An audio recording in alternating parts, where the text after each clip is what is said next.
Assalamualaikum warahmatullahi wabarakatuh. Nama saya Eno Sri Mulyana Putri dari kelas 12 Farmasi 2. Di sini saya akan menjelaskan tentang wabah virus corona yang sedang mendunia.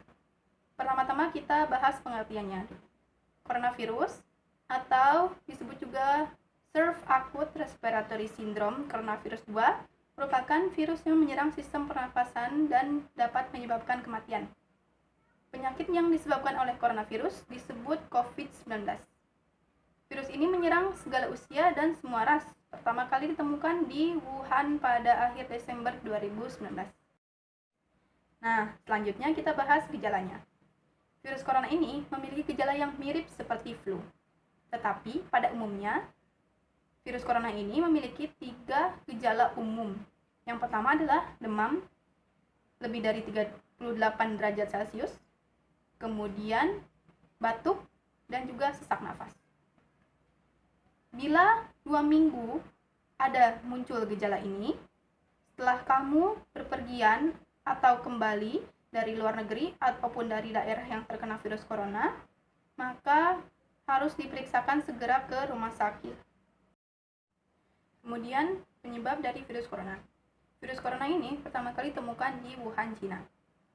Diduga virus ini berasal dari pasar yang ada di Wuhan tersebut. Menurut WHO atau Organisasi Kesehatan Dunia, virus ini diduga berasal dari hewan yang dijual di pasar tersebut. Selanjutnya kita akan membahas penyebaran virus corona. Virus corona ini menurut WHO menyebar melalui tetesan kecil dari batuk ataupun bersin orang yang terkena virus corona. Kemudian, tetesan kecil ini menempel pada barang atau tempat yang kemudian dipegang oleh orang yang sehat.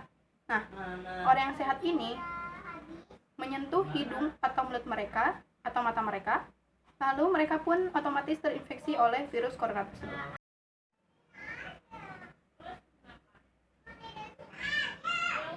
Pada awalnya, virus ini hanya tersebar di daerah Cina saja.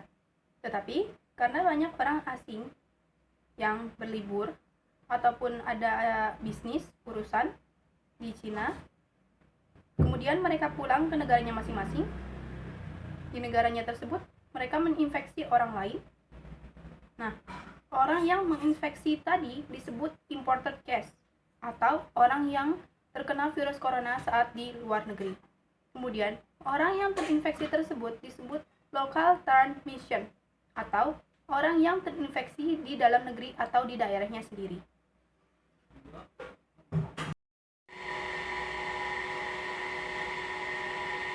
Setelah saling terinfeksi, virus corona ini menjadi sangat luas penyebarannya, meliputi berbagai negara di dunia.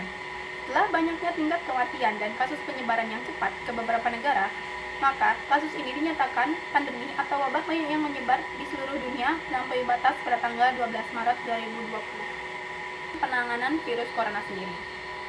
Penanganan yang dilakukan pemerintah terhadap pasien yang terkena COVID-19 atau disebut dengan PDP atau pasien dalam pengawasan adalah dengan cara mengisolasi pasien di rumah sakit dan perawatan sesuai dengan prosedur.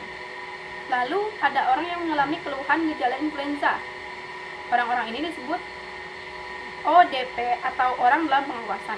Orang-orang ini memiliki gejala sakit, salah satu dari demam atau gangguan pernapasan. Penanganannya adalah dengan isolasi di rumah dengan pemantauan setiap hari selama 14 hari secara intensif. Kemudian kita akan membahas tentang pencegahan virus corona. Untuk mencegah penyebaran COVID-19, ada beberapa negara yang menggunakan sistem lockdown atau aturan di mana situasi melarang warga untuk masuk ke suatu tempat karena kondisi darurat untuk mencegah penyebaran infeksi coronavirus di negaranya. Berikut adalah daftar negara yang menerapkan aturan lockdown. Yang pertama, ada Provinsi Hubei di Cina. Yang kedua, ada Italia, yang ketiga Irlandia, keempat Denmark, lalu Prancis, Spanyol, dan Belgia. Jadi ada 8 negara. Sejauh ini, di Indonesia telah dilakukan pengisolasian serentak selama 14 hari untuk mendeteksi dan mencegah penyebaran virus corona. Kemudian, ada beberapa langkah yang dapat dilakukan untuk mencegah virus corona, yaitu yang pertama, social distancing. Apa itu social distancing? Yaitu mengurangi jumlah aktivitas di luar rumah dan interaksi dengan orang lain. Kemudian yang kedua ada work from home, yaitu menetapkan konsep atau sistem bekerja dari rumah untuk menekan atau mencegah berkumpulnya orang-orang. Kemudian yang ketiga, mencuci tangan dengan air dan sabun, kemudian menggunakan hand sanitizer atau hand rub yang berbasis alkohol. Kemudian yang keempat, menjaga daya tahan tubuh. Yang kelima, gunakan masker saat sakit atau berada di tempat umum. Yang keenam, tutup hidung atau mulut dengan tisu ketika batuk atau bersin. Bukan menggunakan telapak tangan ya. Kemudian yang ketujuh, menunda perjalanan ke negara atau daerah virus ditemukan. Yang kedelapan, pantau perkembangan penyakit COVID-19 dari sumber resmi atau akurat. Ikuti arahan informasi dari petugas kesehatan atau dinas kesehatan setempat. Demikian laporan virus corona yang saya buat. Mohon maaf apabila ada kesalahan. Terima kasih atas perhatiannya. Assalamualaikum warahmatullahi wabarakatuh.